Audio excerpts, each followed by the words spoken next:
So we have some of the most interesting, unique, and amazing meditations, I think, in the world.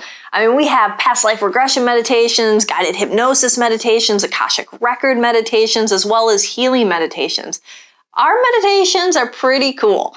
And they're not just about stillness of mind and peace and sit there, I mean, we have those too. Don't get me wrong, but these are about meditations that are going to shift and change, and you're going to walk out of there feeling lighter, freer, healed, and even getting guidance and insight. So come down, experience one of our meditations. They're pretty badass. Hi, this is Cristina Dam, and this is Liberate the Podcast, where we educate, motivate, inspire, and liberate your consciousness.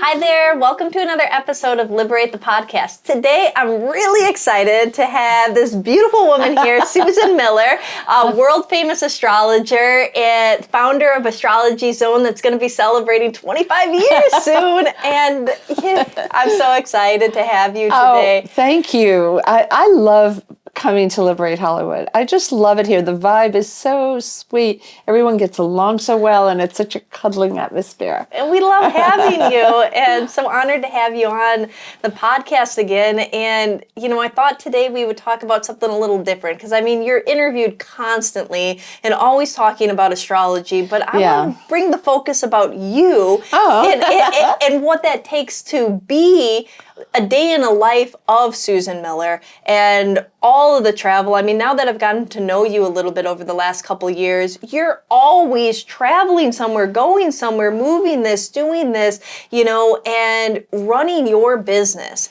And I want to hear about how that is and what goes on behind. Well, luckily, it's like when you have a little baby, you don't really know what's coming, and you grow with the child organically. So that part's good. Now my site serves 200 million page views a year to 11 million uniques a year, 1.5 million a month. I was reading that. I was like, 11 million followers. Well, you better be careful with your math when you're me.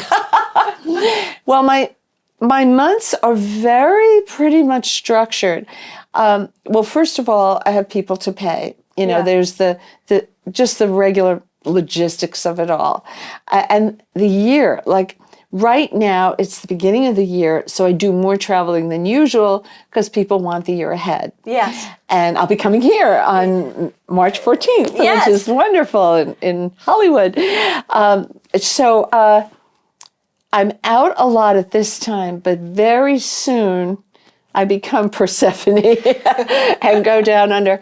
I have to start my calendar by April, and the calendar takes about 5 months. Wow. First we put, you have to print out all the aspects, and then I look at the ones that you're really going to feel. And those are 95% of them.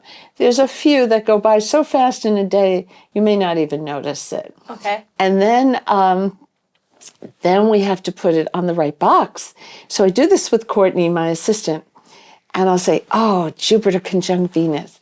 Such a sweet, romantic aspect. Courtney, what day does it fall on? Monday. Oh, okay. What's the Saturday before, the 22nd, whatever? And I say, you're going to start to feel this over the weekend. So make this a weekend where you celebrate each other, or you go out. If you don't have someone, try to get out with some friends, because this is such a sweet aspect. It's glamorous, it's shimmery, it has pixie dust. So it's like that. Now, I write all my calendars for LA, and you say why, or I should say West Coast. Yeah. Let's say we have a full moon, and it peaks at 11 o'clock at night in LA, 2 o'clock in the morning in New York. What are you going to do at 2 o'clock in the morning? Nothing. You're really going. You're hopefully sleeping. Yeah. As your mother used to say, nothing good happens between 2 and 4 in the morning. It's true, though. It's really when you watch TV and all the problems that happen in the middle of the night, you know not to be out too late. So I say we have to. You're going to feel the full moon on the day it's peaking in LA, even in New York. I mean, I think people get a little too stuck on the exact minute. I tell people, though, in Europe, they're going to get an extra half day. In Asia, they're going to get a full day. Okay. But a full moon is always operative 4.5 days after it appears. And 2 days before you're starting to really feel it. Yeah. Now, with a new moon, you get a whole 10 days. But each day, it's strong and gets weaker and weaker and weaker because she's about to meet the full moon and relinquish her powers to the full moon. And Beautiful. you want to do things at the new moon in the beginning because it opens a new path. And I always write down what that is and how you're feeling it, how she's getting along with the other planets. Because I always think of it as like a little cocktail party. There are 8 planets plus the sun and moon. And just like any little cocktail party, you could have 2 people talking here. You could have a group of 3 that could be in a very interesting debate. You could have 2 people who are like totally not getting along, or Venus and Mars kissing each other, Uranus not getting enough attention and banging on the furniture, So I have to make sense of it. And for everyone, it depends on your ruling planet, how you will feel the conversations of the planets that month. I love the way that I'm just seeing it in my head, and I'm seeing these little they're my little friends, and I talk to them. you know, but that's like I love that because it's like a moment into your mind, of saying like, okay, yeah, let's give them human personas and let's see them at like a cocktail party. I always think of them that way. Now you get one new moon in all of the 12 slices of the pizza pie, one each month in a different part of life. Now, once in a while, you get a little witch of a new moon. She's not friendly. She's angry with everybody, okay? But you're depending on that new moon to solve maybe a problem. Let's say your main thing is to find a new apartment. Your landlord has sold the building, whatever. And that happened to my daughter. The landlord called her up and said, "Hi, I'm your new landlord. You have 12 weeks to leave." She was shocked. So she called me and she said, "Mommy, how much time do I have to find my dream apartment?" I said, "I know, hold on to your seat. You should be really looking next week." She said, "Actually, that works for us because us being her job, she works for CBS and they were going to be dark that week." And she said, "I could pack, maybe I could find them." And she found a beautiful place. They really did her a favor by selling it at the right time, But I can tell. Now, let's say you want to do something at a bad full moon or new moon usually. I can tell you how to get around it a little bit, and I can give you alternate dates later in the year. Okay. So, hopefully you have a good new moon. That new moon, let's say you say to me, money should be good. You say, "I have Jupiter, but it's just, I can't get a raise," whatever it is. I have to go back to that new moon that happened, I don't know, it could be 7 months, 10 months, whatever it is, I have to go back to that new moon. And if that new moon was flawed, okay, now, at least as a detective, I know what it is. And I also know how long it will last, how much energy it's got until she needs a nap.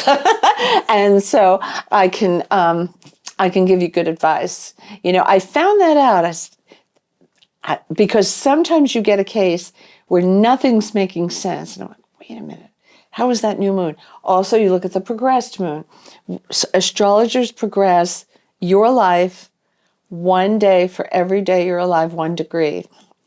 And that gives a shading to the progressed sun and moon are the most important. And you can get a lot of information from that too. I always like to go back though to the natal chart. That's my favorite. But, so I'm sitting here, at the 20th of every month, I have to begin Astrology Zone. Each one takes me 7 hours to write, and that does not include the summary, which I've written. Well, you do like 40,000 words a month or something like that. It's a lot, and sometimes Courtney will walk by me and say, "What? You're just," as I'm thinking, Libra got into the briar patch and I have to get them out. let's see, what would be the best way? I do think, and the readers on Twitter don't know that I have to think. They think I just bang it out in an hour. I don't. Even if I'm writing fast, let's say, I liken it to childbirth. I mean, some babies come fast, some babies come slow. Yeah. Sometimes a sign like Taurus will take all day. Wow. Because in the beginning of the, I always start with Aries, end with Pisces, because Aries is the bud, is the correct way. You should always begin with Aries. Magazines that begin with Capricorn, that's wrong. But the cycle begins there, the spring, Yeah, it makes sense, right? Right. So I'm still memorizing the month on the first 3 or 4. Gotcha. And I keep going back because I don't want to just give full moon and new moon. I want to, every month has a little special feature. And nothing ever repeats exactly. It's always new and fresh, and I'm unlocking symbols, which I really like to do. I like doing that. Yeah. I'm very well suited for that part because I enjoy it. it. It's like you're solving problems too. Yeah. And you're critically thinking about all the pieces and how they play out. And that's probably one of the reasons why you've had so much success is there's clearly so much passion in it. This isn't just about doing something and producing a product. It's like, look at the love and care that you sometimes spend a whole day on one sign. Oh, yeah. Easy. And you're still the one writing, right? And I try to tell people not to call me like my best friend or people. I'm like, Anna, look at the date. Okay, got it. I'll just tell you one thing and then and then they, but you also have other things going on that you have, Courtney may say the readers are writing in that they didn't get their daily by email because I have an app on Apple and Google. Susan Miller's Astrology Zone one, right? Well, Apple made me change it to Daily Horoscope Astrology Zone. Okay. I don't like to call it that because it has my essays and everything on there. But I listen to them. They take 30%, so does Google, but they're worth it. Yeah. You're nothing if you're not on. And there's probably a lot of bookkeeping for them. I can't even imagine what they go through. So, we have a saying in the office, the reader is never wrong. Never. They're never crazy. They'll say things that sound off the shelf. And I'm like, now write her back. The problem is every reader writes to us. It's not working, but we don't. What phone do you have? Or are you getting it by email? If you're getting it by phone, what operating system? Did you upgrade it recently? Are you in a place where there's Wi-Fi? You wouldn't believe how many people say, there's no bars on my phone. They think it's my fault. Well, you might want to try walking near the window or outside. You'll find it. Let's troubleshoot. That's like the printer's not working. Did you plug it in? Well, we've all had that. We've all done it ourselves, But we try to help them. And, my app is, if you buy the premium one, it's free. First of all, it's free. But if you want the premium one, it's $4.99 a month or $12.99 for 3 months or $49.99 for the whole year. Now, it's on auto renewal. And if you don't know how to stop it, we do. And because we asked Apple and they gave us 7 little baby steps. They're very easy. But here's the thing. If you know you're going to switch, say, from a Samsung to an iPhone, then just get 1 month because Apple will never refund a half-eaten sandwich. Do you know what I mean? Yeah. You have to, just go by the month then if you don't know when you're getting your phone and then, wait until the end of the month and get it. Of course, they can't get it with Mercury retrograde. I will let them. But yes. Which is right about to happen. But, so I'm really in the bunker for 10 days at the end of every month. Then everybody knows I come out, Persephone goes up to Earth, but then the calls are coming, and it's a lot. Now, I have a thing that anybody who works for me, I ask them, would you send me a bill with a self-addressed envelope? You don't have to have a stamp. So right here in LA, I'm not home. I have all my checks. I have all my stamps. And Courtney sent me an overnight letter with FedEx. I have all my first class letters in there, all the bills. I try to pay the day I get it. I always do. Now right now it's Friday. I won't be home until Tuesday night.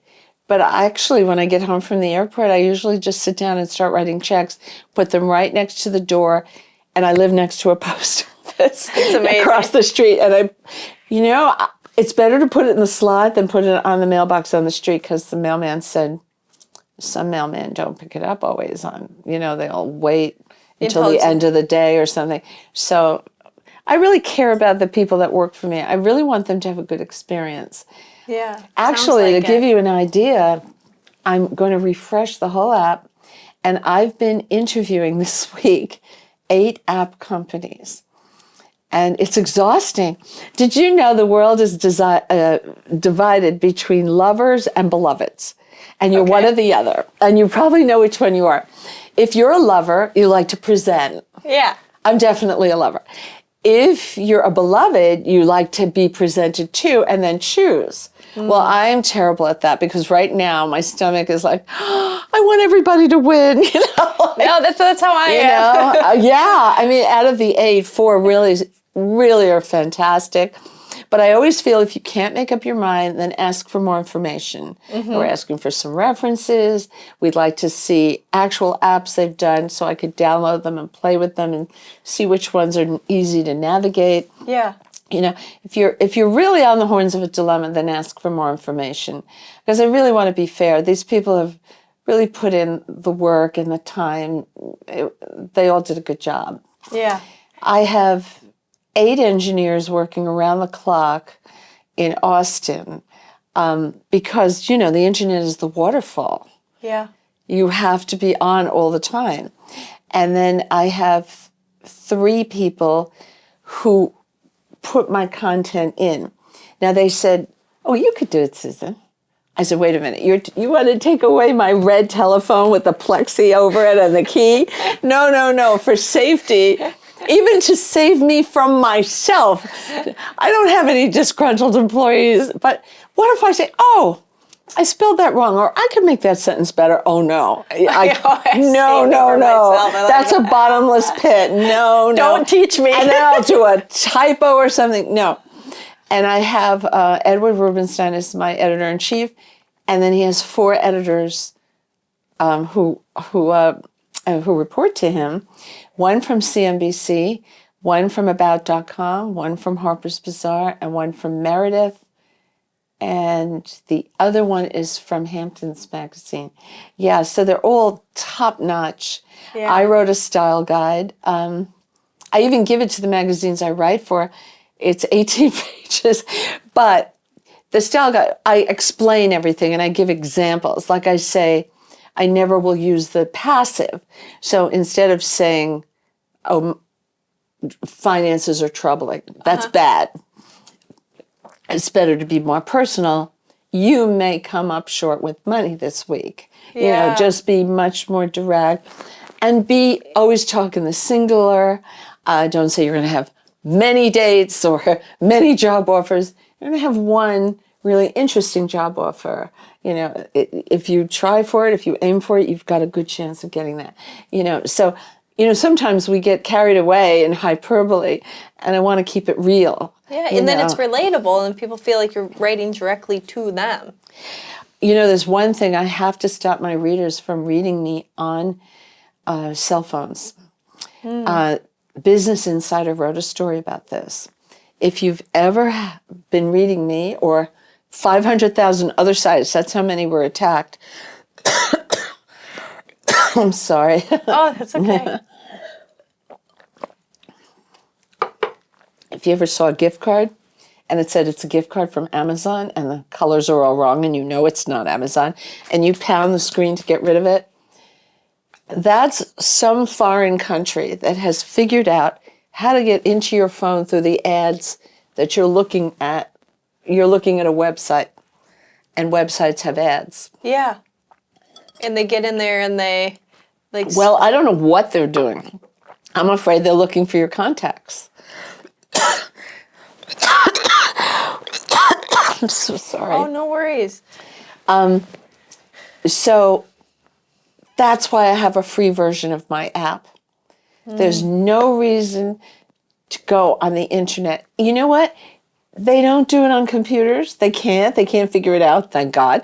And they don't go on tablets, but they have figured out how to get in through your cell phone. And it doesn't matter if you're on an iPhone or on a Samsung. It doesn't matter what browser you're on. And my readers, we know that so many of them, that figure I gave you is only on the desktop computer. It does not, well, it does include people who are looking on, say, Safari or Chrome, but it doesn't include the app. And because apps are in their infancy, I started in 2002. Apple didn't even let you charge for an app.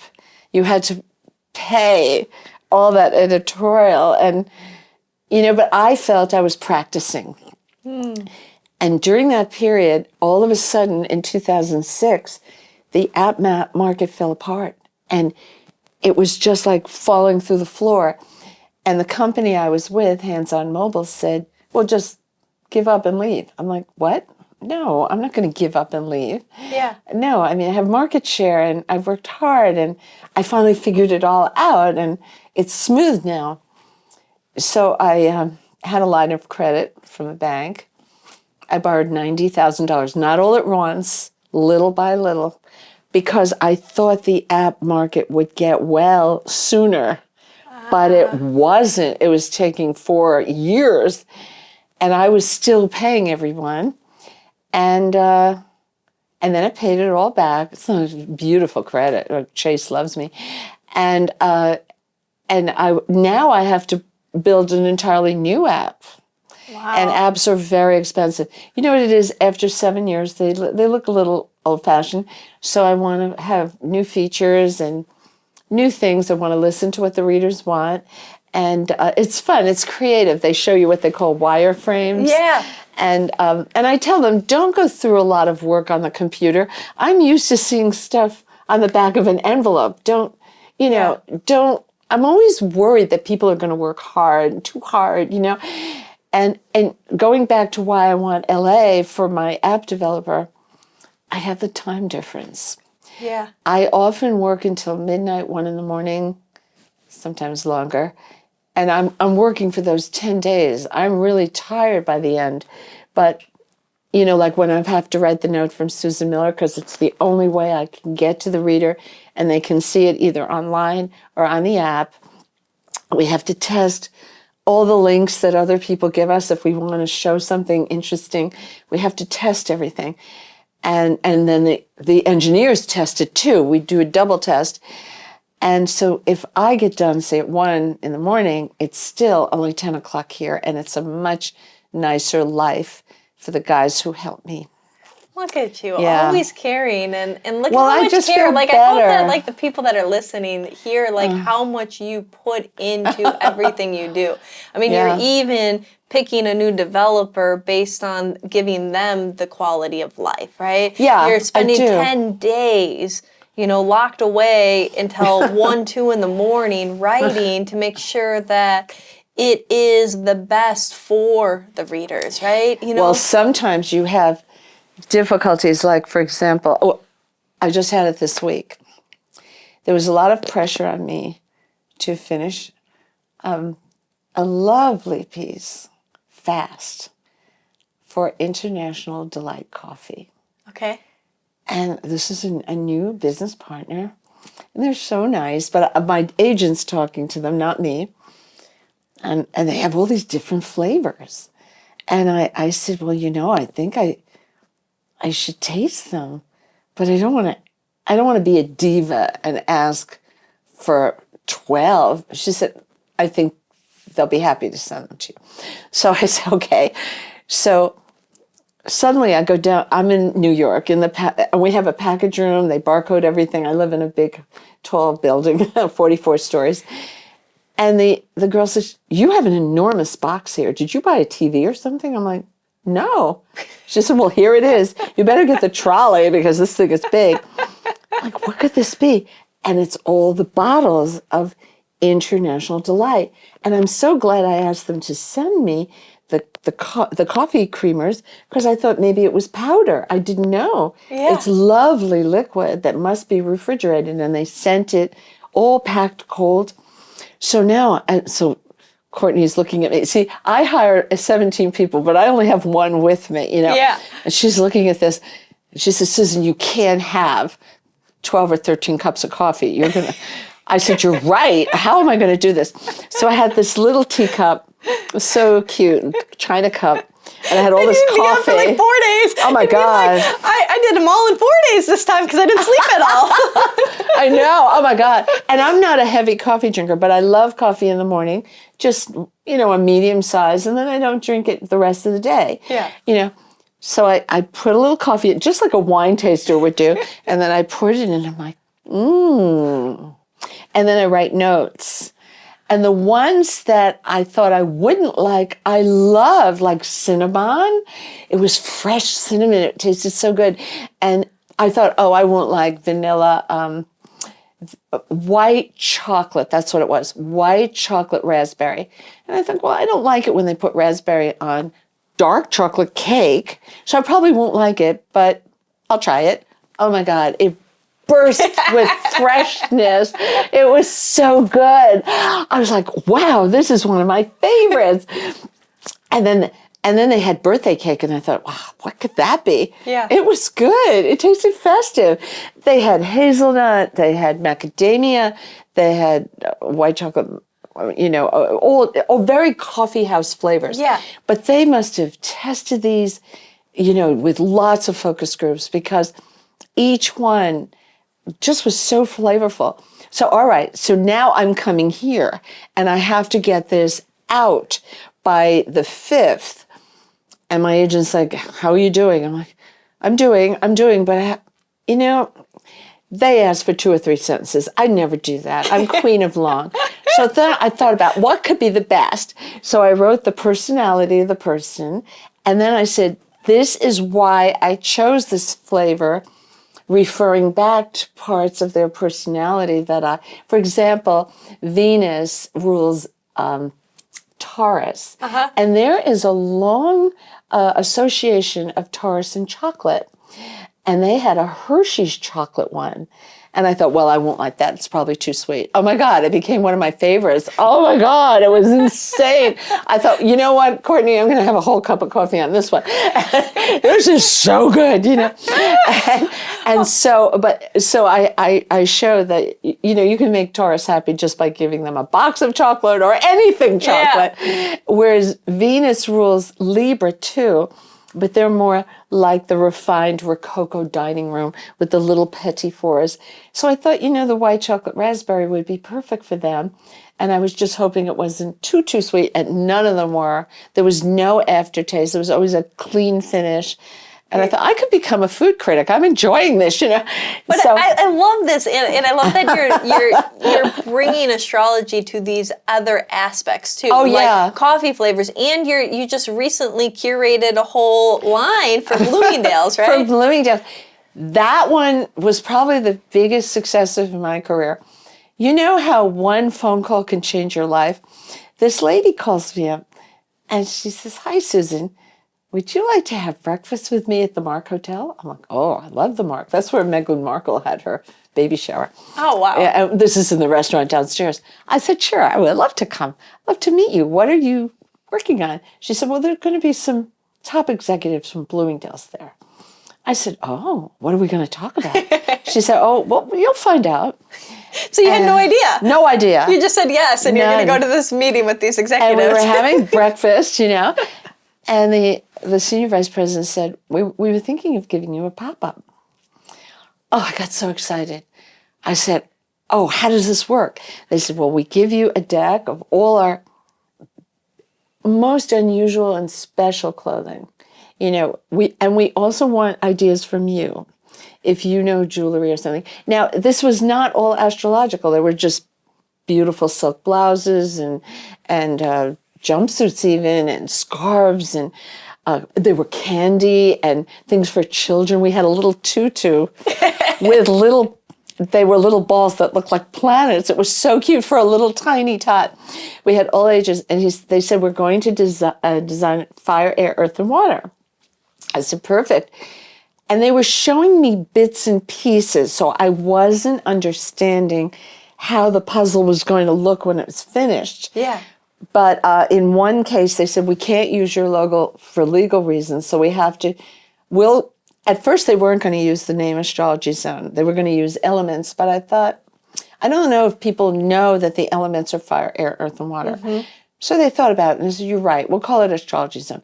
But they had one interpretation, and they were jagged like teeth. And I said, this is scary, like Jaws, bad feng shui. And they said, oh, okay, we're going to change it immediately. Oh my God, it's scary, like it could hurt me. And I said, no. No, we're going to change it. Don't worry, Susan. But they were so responsive. Usually big companies are like, oh, deal with it. No, but they're not like that at all. And then, see this big wall here? Uh-huh. They had films. They had water falling and bubbling, especially in the flagship store in New York. And then it would fold into a design, where I had approved, and we went into fire, and the fire had sparkles in it. There was like sparkles. I don't know how they got it. And then earth was chocolate brown with gold squares falling from the sky, and they were shimmering like metallic, but warm and sunny looking, shiny. Oh, they were beautiful. Air was the hardest. They went on a mountaintop with snow, with wind blowing. Oh, cool. And then the whole wall, and then they have the merchandise in front of it. And it's funny, when they called me in, they said, we have to teach, our salespeople, our merchandise, because I was dealing with the fashion department, the home department, the display department, the sales department, the PR department, and the social media department. So I said to them, do you have like clubs, like for retailers, like the cosmetic people have the CTFA awards, and do you have I don't know, for the best award for the store that came up with the most original idea? They said, oh, sure, we have that. I said, okay, before you work on my project, and this was in the very beginning, I said to the men, get a tux, and the women pick out your gown and start working on your acceptance speech. And it should start with, I want to thank the Academy because we're going to win awards. I'm going to blow the windows off this store. And in case you think that I'm coming in for just 2 months, no, you're never going to get rid of me because I love this project. And I have so many ideas for you that we could do in other departments. And oh, I'm so excited. Well, look at it. You're thinking of marketing strategies and motivation tactics for their staff, too. I mean, and they were, and I said, I heard a quote once. The outcome of a battle is decided in the eyes of the general before a single shot has ever been fired. It's in the intent. And you have to get the team together. And it's funny, the salesmen, I have guys in my boutique, and I said, don't just ring them up. Pick 3 things that you love and say, oh, aren't this knife set beautiful? For Libra, she entertains a lot. And isn't this running suit perfect for Sagittarius? They're so athletic.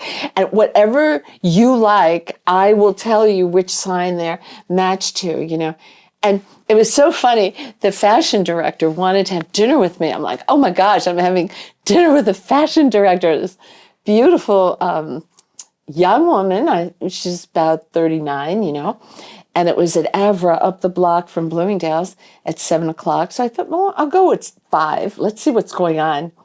So I went down there. I'm meeting some readers, I'm helping them. And a different vice president comes in and she gives me a big hug and she said, we love you. I said, I love you too. What do you do? She said, I'm the president of all the New York area, in the tri-state area. She said, why are you here on a Tuesday night? I said, well, I thought I'd come and help shoppers and then go see Erica. She said, oh my God, I love you. But I truly, I guess I'm alone a lot when I'm writing. Mm-hmm. So it's really fun to meet people and help them pick out birthday presents or something for themselves. And one of my favorite things that I have. Isn't everything. Like, I mean, that just like, you know, I love doing this interview because I think people get to like understand you. And this I mean, come on, you didn't even have to be there, and you show up and you're sitting there helping customers.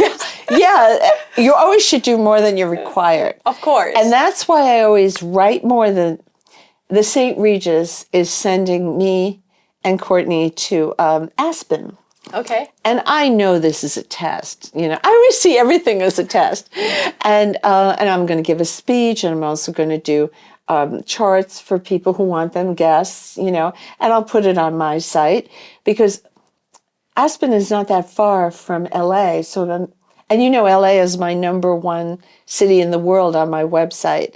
And New York is #2, London's #3. But if you take out Europe, Houston's #3, which just burst on the scene. Wow. It came out of nowhere.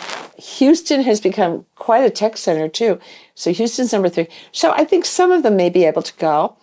And then, one day, you know, we read the reader mail. We read all the mail. Maybe somebody didn't get a book or a calendar. Maybe someone didn't understand something. Maybe somebody saw a mistake I made.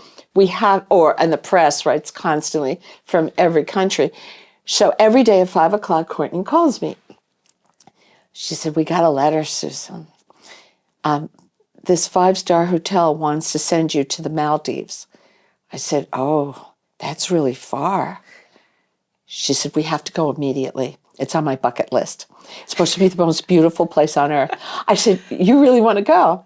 Okay, ask them if I can bring you, because I really do need you." Because when we went to Crete last year, the hotel it was another 5-star hotel. They weren't sure that they needed her. But I said, I need her to keep New York going, you know, and all the letters and everything that comes in. So I said, okay. What I didn't know is how much they loved her behind the scenes. You know how people say, "Oh, I'll do a 10 o'clock appointment. I'll do an 11." Well, all the guests were changing. "I want to go to the leper colony." There's no lepers there anymore. "I want to go snorkeling. I want to take a tour." So she was seamlessly, like a gazelle, changing everything. She had a conference call with the people, the PR girls. They got along great. Everybody loved Courtney. And I wasn't allowed to leave the hotel. I got like 2.5 hour, you know, chances to see the island, but there were so many guests that were coming in from Serbia, from Turkey, from Ireland, from Spain, all over the place and I didn't want to disappoint anyone. There was a man who was coming in from Serbia, and they said, "We don't have a room." I said, "Come in anyway. Maybe you can find an Airbnb, but we're going to try to get you a room before you get here." And we did get him a room. We never like to say no. And they want me to come back. So we asked, could I see a little bit more of the island and maybe even go across the bay to Santorini? They said, "Absolutely." And you're like, the last time I was just in the hotel, and it was a nice hotel. But one thing I learned, that they have the best tomatoes on the planet in Greece. I couldn't believe how flavorful they were. So I'm going to the Maldives in the beginning of May, and they said, "What kind of view do you want?" Like, a view that the other guests don't want. I mean, you have to save it for them. She said, no, we're going to take care of you, and Courtney's coming. And I love her. She works so hard, and she's so imaginative about what I need. Before I go on a trip, like here, I have a whole folder. I have all the flights on this side because I have to go up to San Francisco on Saturday night and do a talk in Bloomingdale's there. Yeah. And I'm doing charity work with Amphar. Do you know that charity? No. You know what? I had asked the Red Cross. They're like, "No, we don't need you." I'm like, oh God. You know, I've had 40 blood transfusions in my life. Did you know that if you don't give blood, someday, you know, the older people are dying, and you know, natural, but they're not. The older people used to give blood, and younger people aren't. And if we don't have enough blood, we have to use pig's blood because it's the closest to human blood. But that bothers me, you know? Wow. And with all the different blood types, they need the variety, right? They totally do. And when you're giving blood in the Red Cross, you see Time Warner Cable come in or Verizon. The guys come in, I got an hour here. And they say, okay, oh, you're here again. You know, they know them. And they say, okay, we're going to take you first. We know you have appointments. And so Amphar called me and said, would you like to help AIDS? I said, yes. I've had all these blood transfusions. And, you know, Elizabeth Glaser was the most famous person who died from a blood transfusion. She was part of the DNC. She was in her 9th month of pregnancy. She had 7 blood transfusions. 1 was contaminated. She died, and I think her daughter in utero, wow. She died too later, 10 years later. So I'm lucky. And I think when you're lucky, you have to do something. You know, when I was little, I told my teacher, I found $10 on the street. She said, put some of it in the poor box in the church on the way home. And I never forgot that. And I thought that was so nice. It made such an impression on me. And they're so nice. And it makes you feel so good. They said, okay, the first one's in San Francisco. We want you to come. Okay, no problem. The theme is Casino Royale. So, I better brush up. I saw that movie, James Bond, but I better watch it again. So I did. I got a red satin dress, off the shoulder, you know, black tie, you know. And so now they said, you have to sit near the fireplace. The fireplace was over there. There was a couch here and a couch here. So I'm sitting here, and I came early, and there's a man in a tux on his phone, and nobody's talking to me yet. So I say, are you James Bond? And he looks a little confused because it's a common name. He said, no, I'm Jonathan. I said, oh, have you seen James? He said, do you think he's coming tonight? I'm like, well, he better, because I flew in from New York, and it would be really bad if I didn't get my assignment. He said, oh, I see what you mean. I said, are you in the Foreign Service too? He said, no. He's looking confused. And he said, I'm in fashion. And I go, a great cover. Great cover. And he said, I'm going to come sit next to you. You're fun. And he said, you know what? After talking to me, I'm getting all my friends to come in to bid on you. You know, and we did have the bidding high for $1,000. You know, I said, I really want to help the charity, you know. Yeah. And they said, oh, don't worry, we're hard on our donors. And they laughed, you know. And Gwyneth Paltrow was there, John Hamm. Alan Cummings was supposed to come, but he couldn't make it that night. But I can see why people do philanthropic work. And I always used to think you had to be rich and you know, to do it. But you can do things. You can help people. And this is a charity close to my heart. There are 38 million people that are still suffering in other countries. And they have so many cures now.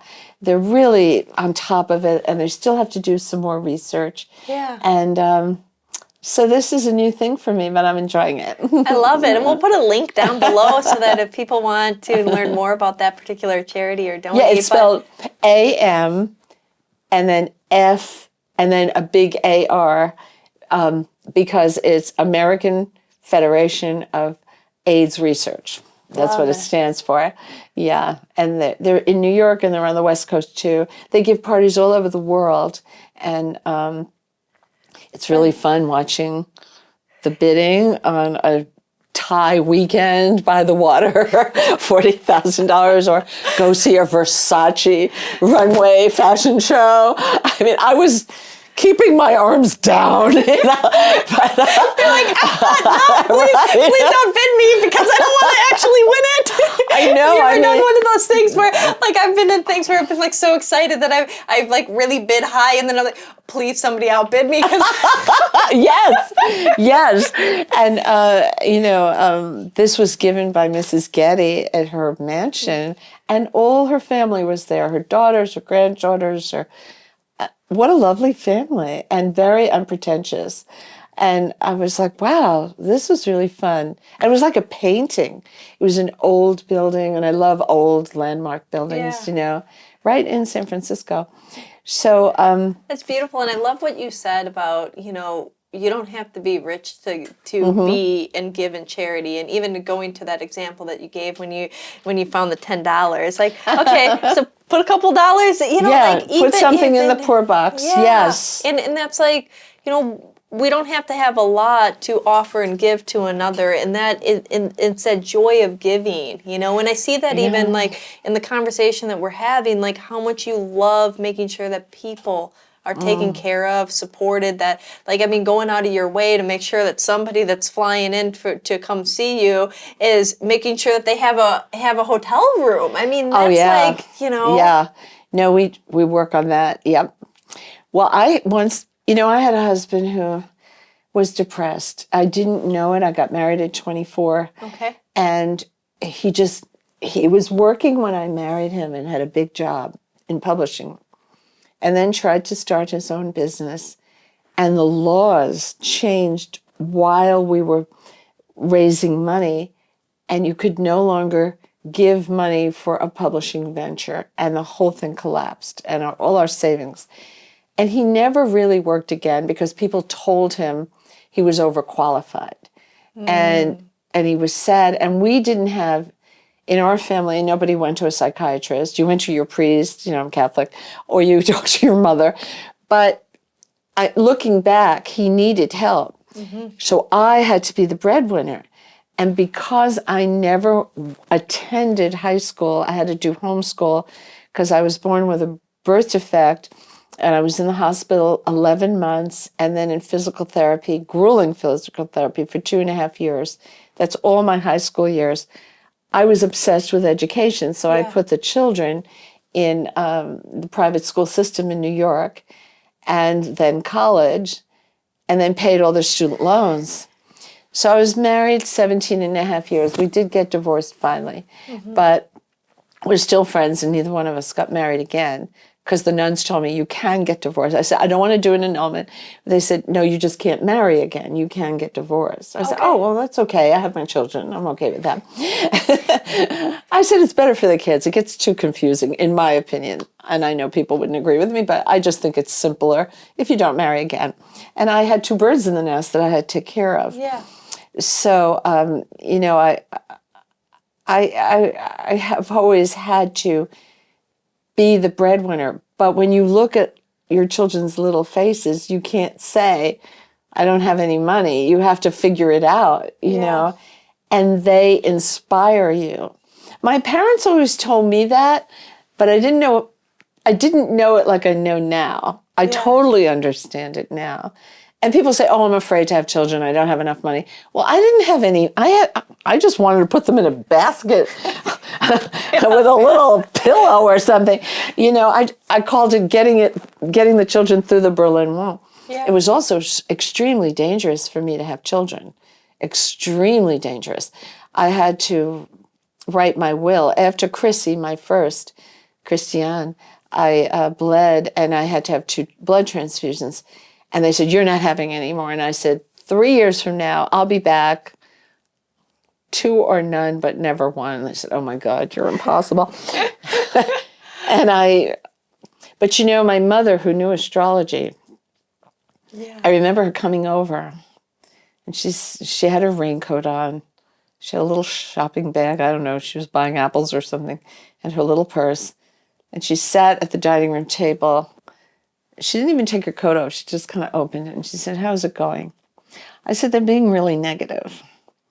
And she nodded, and she said, what are they saying? Well, they're saying that you may have to bring up the children. Would you do that if something goes wrong? And she said, of course. I'm like, oh, good. They told me to make out my will, so I did it yesterday. And she said, how's your how is your chart?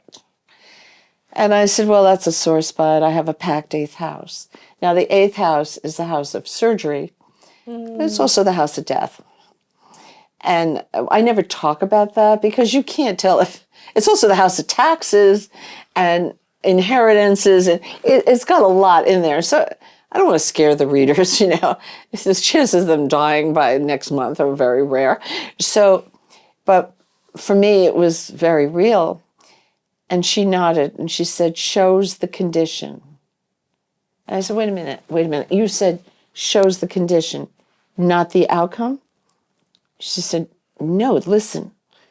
they wouldn't have asked you to make out the will if you didn't have a packed 8th house. It shows the condition. Susan, do you think you can have this baby? I said, yes. I remember what I said to her. I don't buy tickets on airlines I think are going to crash. Yeah. And she said, and so you will have this baby. And I had Diana, my little Diana, who lives here. She works for James Corden. She's music producer and has won 4 Emmys. Beautiful.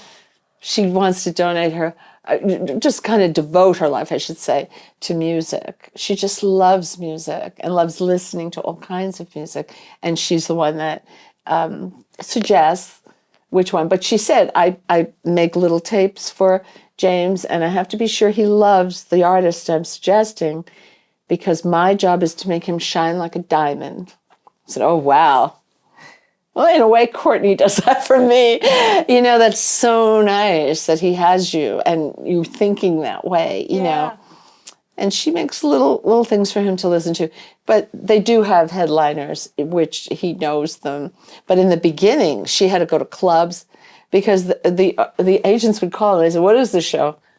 Well, it's people singing in cars. And they say, that sounds absolutely terrible. But they changed the car for each artist. Oh, so great. And you know, just to drill it home about how you're saying, do you need some more water? Maybe. I would love some. Okay. The way that you said that it's the condition. Mm-hmm. You know, it's not predestined. You know, and that you will make the outcome. And a lot of people don't know that. You know, I'll give you an example.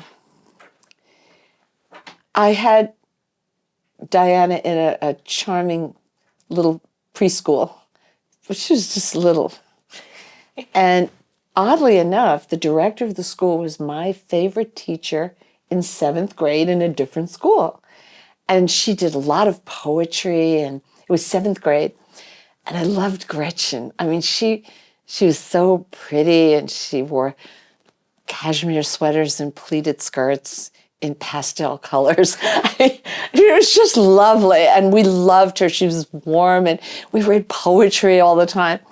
And now she had this little school in my neighborhood, and I remember going to her. Things were really tight with us.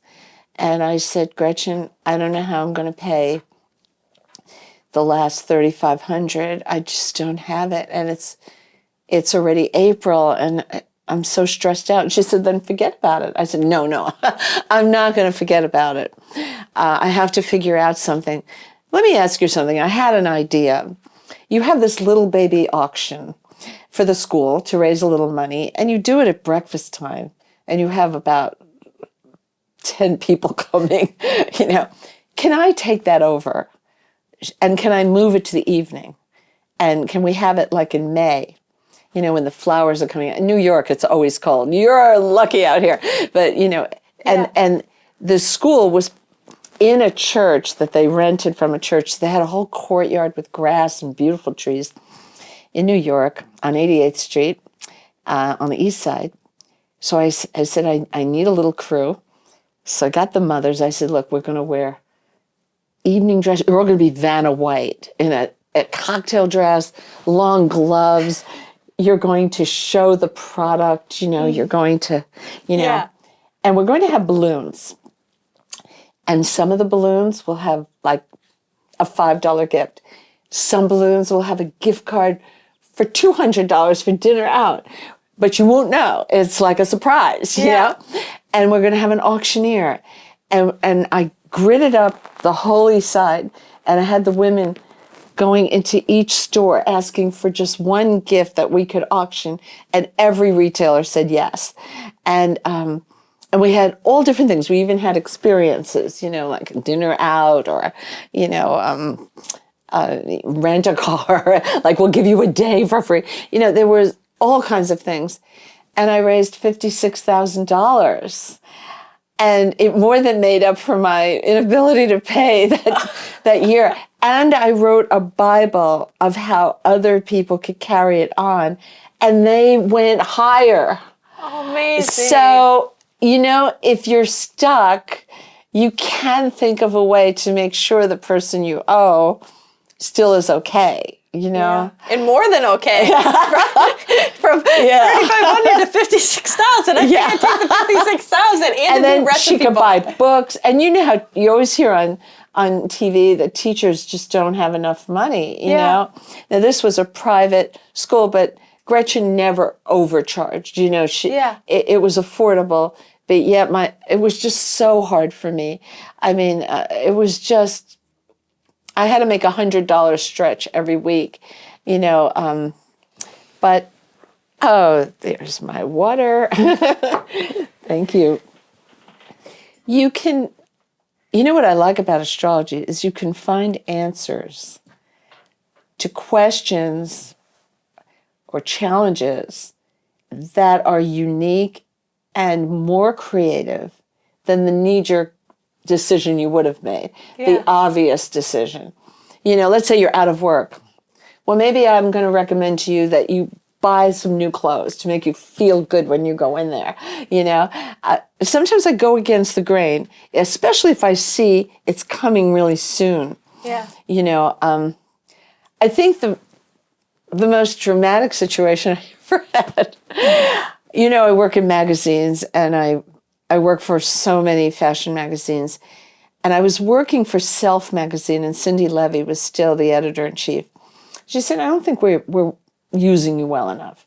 And you go out to LA all the time. I said, yeah, keep pulling me back, So she said, next time you go, I want you to meet the promotion girls.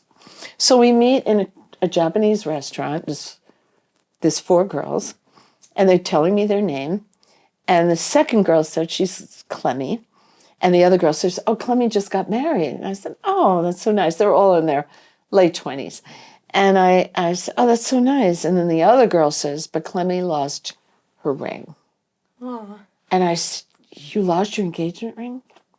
She went like this. I said, what time is it, Clemmy? She said, 1 o'clock. I said, no, exactly. I have my computer. Do you want to know where the ring is? She said, it's 1:04. Okay, good. Oh, this is not what I expected. There's so much water near this ring, I can't even fathom it. There's just so much water. And I'm thinking, I hope it didn't go down the drain or something. I don't. And so she opens her mouth to speak, and I said, wait, there's a lot of earth signs here. There is a significant amount of wood near the ring. It's very significant. I mean, you really see it, and it's big, but nothing compared to the water. But the water's clean. I don't know. She said, well, I kind of know where I lost it. I said, where? She said, Santa Monica. I was in the surf, and my finger shrunk, and the ring came off. So the other girl said, it's under the pier. That's made out of wood. You should hire divers. Susan sees it under the pier. Well, I run into one of the girls on the street in New York 6 months later. And she says, Clemmy found the ring. I'm like, what? Are you kidding? She said, well, you told her to get divers, sort of. We all thought she should do it. And she found the ring. I'm like, that's insane. I found a ring in the Pacific Ocean and she doesn't call. I called Clemmy. Why didn't you call me? Is it true? She said, yeah, but you knew. I'm like, oh no, you have to tell me. You have to tell me. I'm taking a leap. Now, I had another friend. I was an agent for commercial photographers for a very long time. And I was always on the phone with this young woman. And I knew she told me she had a lot of miscarriages. And I felt so sorry for her. She wanted a baby so badly. And I said, well, would you like me to take a look? She said, yeah. So now I see a baby in a year and a half. But my head is saying, don't raise her expectations.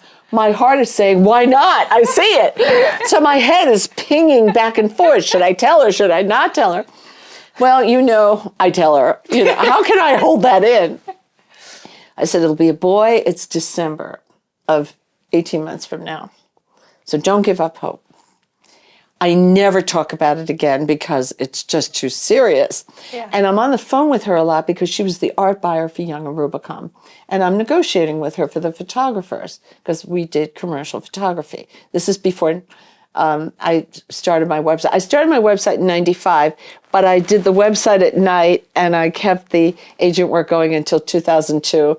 And then both got too big and I couldn't do the both. But when you start a business, you have to keep money coming in, so you can't just quit your job. Yeah. So anyway, I said to Barrett, it would be so nice to have, I know you're Jewish, but it's so nice to have a festive lunch. I feel like I've made you up in my head.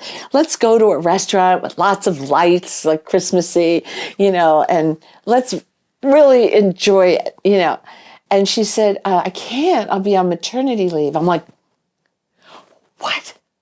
She said, you were right. It's December, and I am having a boy. Oh, look at that.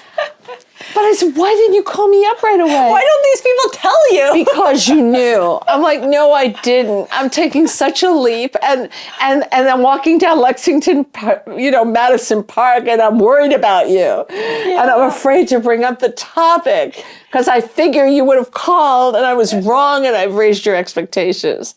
But those are pretty dramatic, But those are like amazing, stories of like how much can be in the conditions in the you chart. know when you have your right entry point.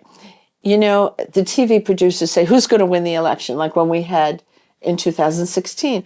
And I said, look, I make believe that I've gone to Chappaqua to see Mrs. Clinton and the Trump Tower to see Mr. Trump, and I give my whole heart to each one, and I do their chart, and then I can tell your viewers their talents, because I've studied the chart. But all of you are going to hire the president, and it depends on what traits and talents are important to you for the job. Yeah. And there is no predestination. We absolutely have to vote. Now, it is true that right now, Virgos have it just spectacularly well. And Bernie is a Virgo. Let's see. Amy Klobuchar, I don't know. Biden is a Scorpio. Bloomberg is born on Valentine's Day. Wow. He's Aquarius. Let's see, who else is there? What's some of the others? So you did. Let's see. Oh, Buttigieg. Oh, yeah. Oh, he's great. I love to hear him speak. I love people who orate, and he does.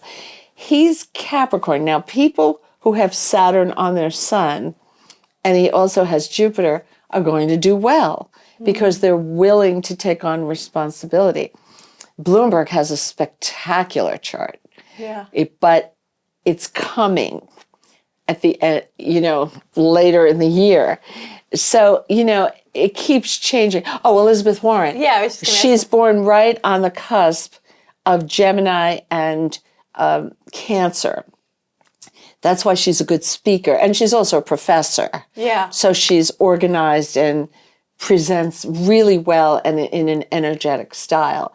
I think they're all good. I mean, when you listen to the debates, they all are very prepared this year. Very impressive. We'll see how this all goes, but it'll be exciting, and everybody has to vote. Yeah. And, if I'm traveling, I get an absentee ballot. And they send it to you, if you know they you're make it going to so have to go simple. somewhere. You can just mail it in the mail, Yeah, there's no excuse not to, because our forefathers died for this, Yeah. So we want to do it. But I really want people to know. People ask me, is it anti-religion? Because I mentioned I'm a devout Catholic. People don't understand that I feel God created the planets. We are the first generation to see them because we have Hubble spacecraft taking pictures of them. But until now, they were just twinkling little stars at the planetarium. Yeah. And when you're sick, and I grew up in hospitals, I was always in the hospital, and I need another operation this summer on my eyes. things keep happening, but I call it going to the doll hospital. Go to the doll hospital, get fixed up. Because my mother actually used to bring my dolls to the doll hospital. She said, they're going to be good as new, don't worry.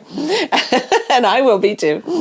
But let's see, where was I going on this? The planets and not being, when you're sick, anti-religion. for example, when you bleed internally, that was my big problem. My veins would vanish and it'd become a river of blood inside. But it was always the leg.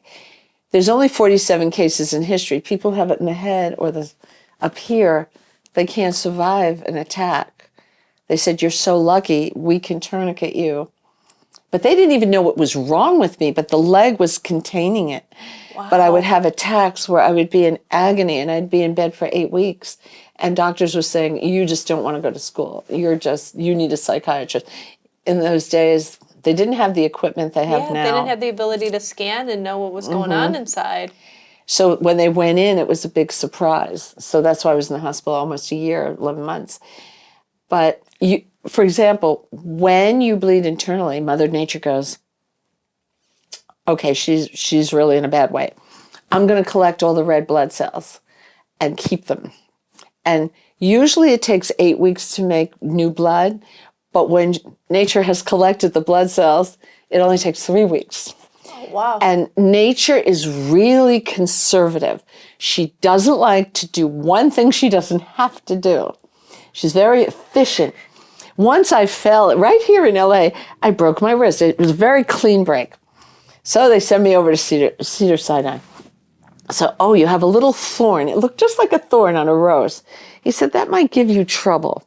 I said, I'm doing nothing between 1 and 4. Do you want to go into surgery? It's like, no, are you crazy?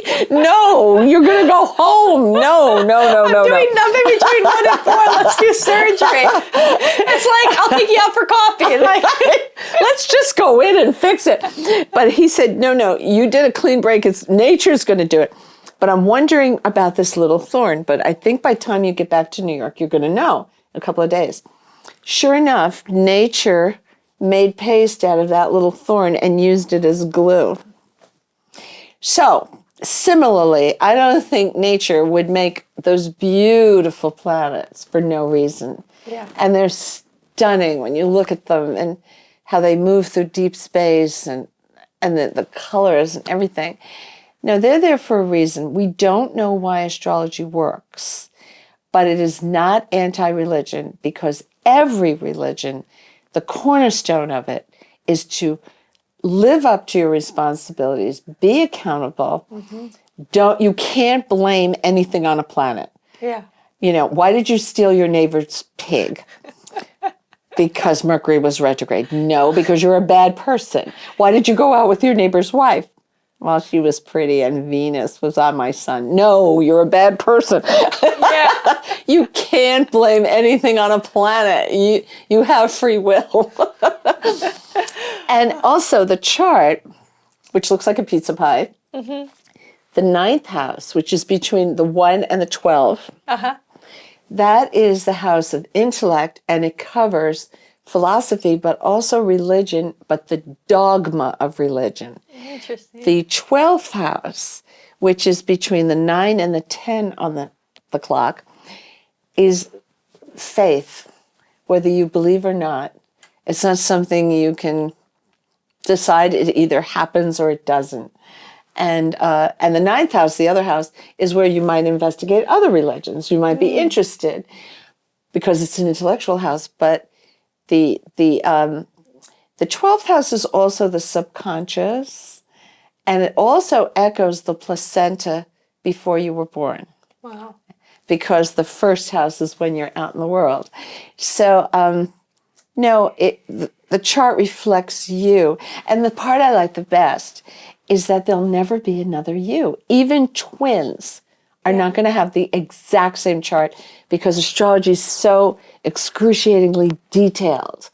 Every little degree and minute of that planet matters. Yeah, because they're born minutes apart. They're not born at the same exact time. Yeah, and that can even, if they're cuspy, can change a rising sign or even a sun sign. And in astrology, we always look, what is the sun sign and what is the rising sign.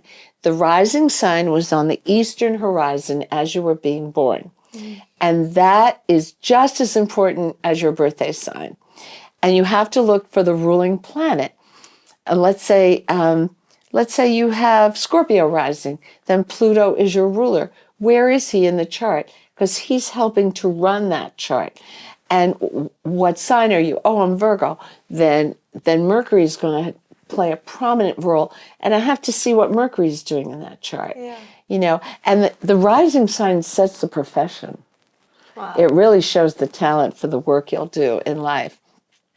So I definitely think everyone should have their chart done. Not by me, but by anybody, Yeah, but you do charts for people, and it's only $55. It's so reasonable for your chart. Oh, no, I'm not doing them for $55. No, the natal chart on the website. Yeah, well, I was doing my personal horoscope, but we had to dismantle that. Okay. I remember that from the last one. But they can go to any good astrologer. Now, here's the problem. I was on a TV show this morning, and she said, I went to the Oscar parties, and there was an astrologer, and he told me I'll be poverty-stricken in my life, and I'm going to have food stamps. I'm like, what? And she was like the studio manager of the TV show. I said, I know Uber's downstairs waiting for me, but this is important. Do you know your time of birth? Yeah.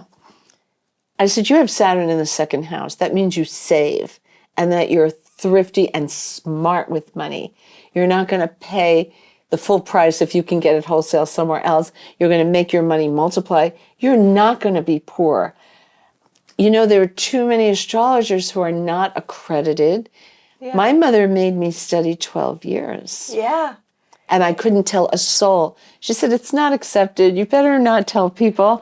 Let's just keep it our secret. Of course, I'm on the internet now.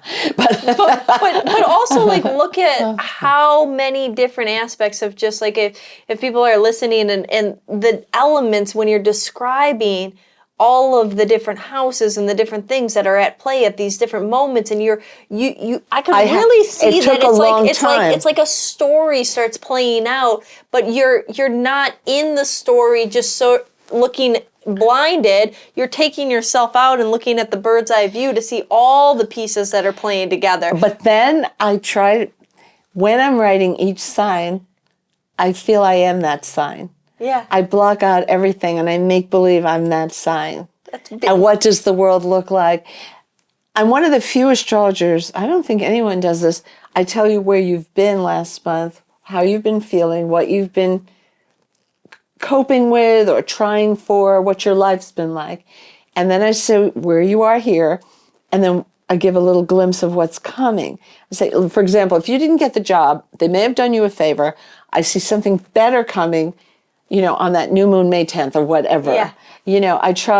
I go backwards and forwards in time.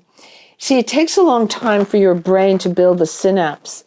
At some point, you feel like giving up. You're like, oh boy, there's so much. Because each planet has to get along with each other, but also in your chart, Yeah. Well, there's so much at play that it's... It takes time, and you can't eat the whole Boston cream pie all at once. You have to go slowly. And some people are saying, oh, I'm going to study Western and Vedic, which is the Indian. I took one thing from the Indian, though. They put a lot of emphasis on the moon.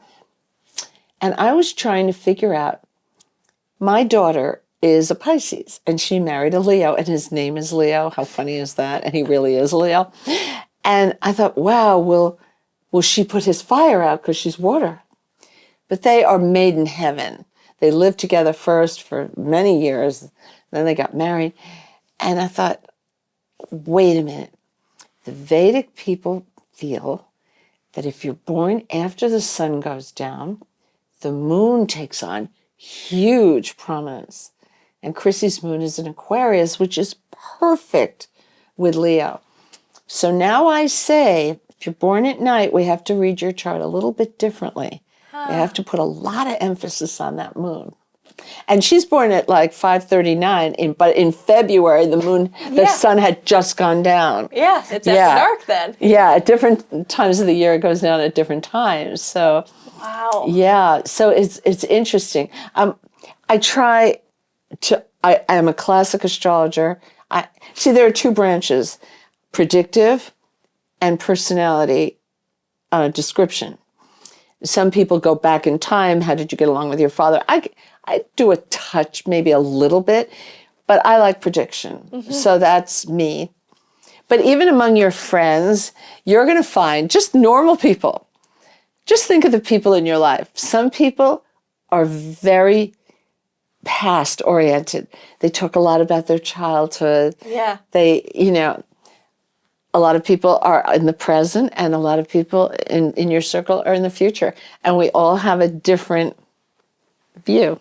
Yeah, we do. And where the mismatch happens is when a futurist is with a past person. Oh. Why are you constantly looking back? Why are you constantly looking forward, Yeah.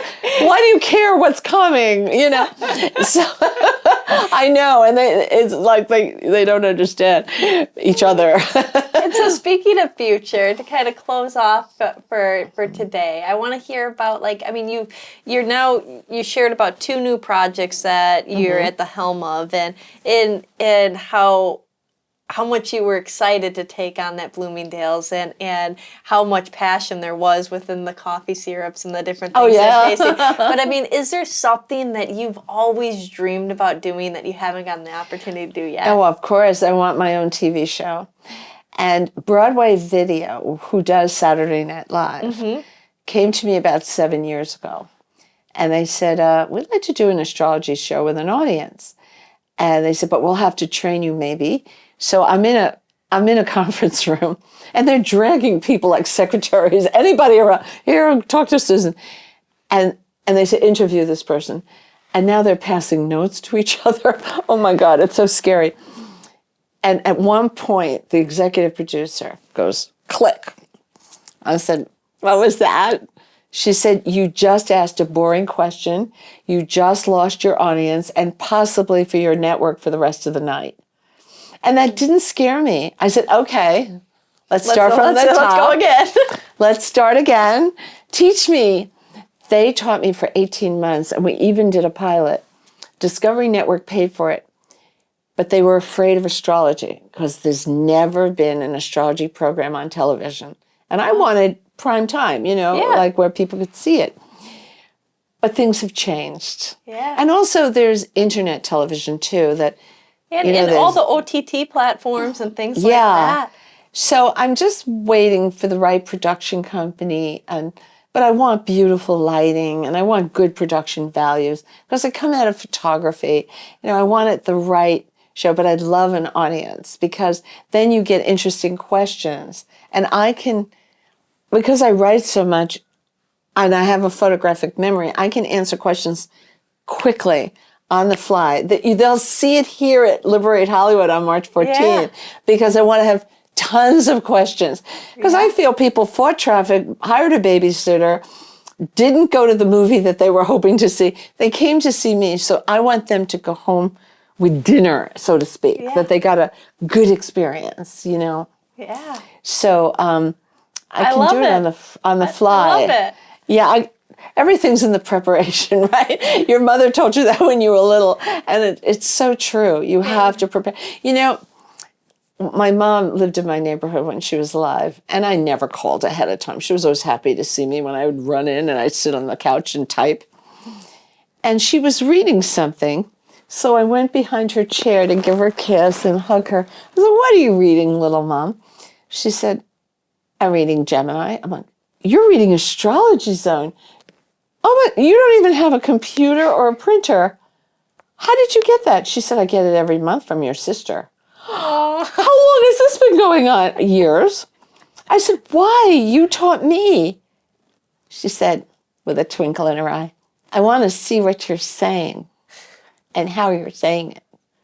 I said, oh, how am I doing, little mom? She said, with that twinkle, you could continue. Aww, I love that. And loved her so much and missed her so much. everyone knows they're going to lose their parents, but when it happens, the house falls on your head. I really miss her because I hear her voice in my head. She was brilliant. Mm-hmm. And she was such a big influence, Big. But she taught me how to walk again. When you go see someone in the hospital, don't wear black. Wear a pretty color. And don't ask, how's the pain? She would say, Susie, when we break you out of jail, the hospital, you're going to be able to travel. And you're going to have so many pretty shoes. Remember, I was 14. You tell a 14-year-old they're going to have a lot of shoes. They're happy. And you're going to have party dresses. You're going to go to the prom. You're going to travel. We're going to have such a good life that's coming. And painting that picture, because when you're trying to go through a rehabilitation and just walking first they put you on a tilt table to get used to being upright because I had a circulatory problem. Yeah. Then they put you on parallel bars. Then you're back in surgery, you're back up. It's like Groundhog Day. But she's like, come to me, come on. And the therapist is there, and she was there to give me that assuredness that I would definitely recover. And those images that she helped instill in your mind, all of those things happen. Yes. You travel the world, you get to nice parties, you're just explaining and sharing about very lucky fundraisers and the beautiful things, and now you're even curating, For Blooming, it's just insane. And Macy's got wind of what was going on. So Bloomingdale's is sending me to LA and San Francisco, but now Macy's is sending me to Chicago, DC, and Herald Square. And I love Macy's. They give us the Macy's Day Parade, and they give us the fireworks. So I want to give my all, to them. They have a thing called Story. And what it is a concept. They build a boutique around a concept like outdoors or color or different themes, and they try to find unusual items that you can't find anywhere else that you might find in a little shop in Soho or something. Okay. And the shop stays up for 2 months, and I'm brought in to give a talk. Okay. And the only problem is these stores try to give a good consumer experience, and there's only room for 50 people. And I say, why don't you capture the emails of the people we have to turn away? I'll come in and just do it for them. Yeah. But we're still working it out. You're learning to dance with your partner, and I'm grateful. They could go to anybody. Yeah. It's a big world. No, there's not anybody's you. And I hope that the people that are watching are getting to see that heart and that soul of you today. And thank you. That's what I wanted to pull out, and I'm really happy to get to know you. I'll always remember you. I was never sure about Reiki. It's like, how does this work? And here I am at your shop giving a speech, and I had just gotten over a cold, but I went into a coughing spell, and it would not stop. And you rushed over, and you did your Reiki for about 15 20 minutes, but I could see how much you cared about me, and all of a sudden it stopped and it never came back. And that made me a believer. Oh my goodness. Wow. You really know what you're doing. So anyone who's listening to this, if you haven't been at Liberate Hollywood, you should come. It's such an amazing place. It's like no other store in the world. I've never been in a shop like yours. Never. It's more than a shop. It's a community, and they have a beautiful website. Thank you. And we're so honored that you're part of our community. Thank you so much, Susan. And I hope everybody is inspired, if you're not already an active subscriber, that you're downloading Susan's app and, you're reading every month on AstrologyZone. And, you can tell it's the real deal, and she puts her heart and soul into it. So thank you. If you enjoyed this conversation, like it, subscribe, and share it with your friends. If you want some more amazing resources on your path of liberation, head over to liberateyourself.com and sign up for our mailing list. Connect with us on Facebook, Instagram at Liberate Hollywood, all one word, or Liberate Emporium, all one word. Until next time, liberate yourself.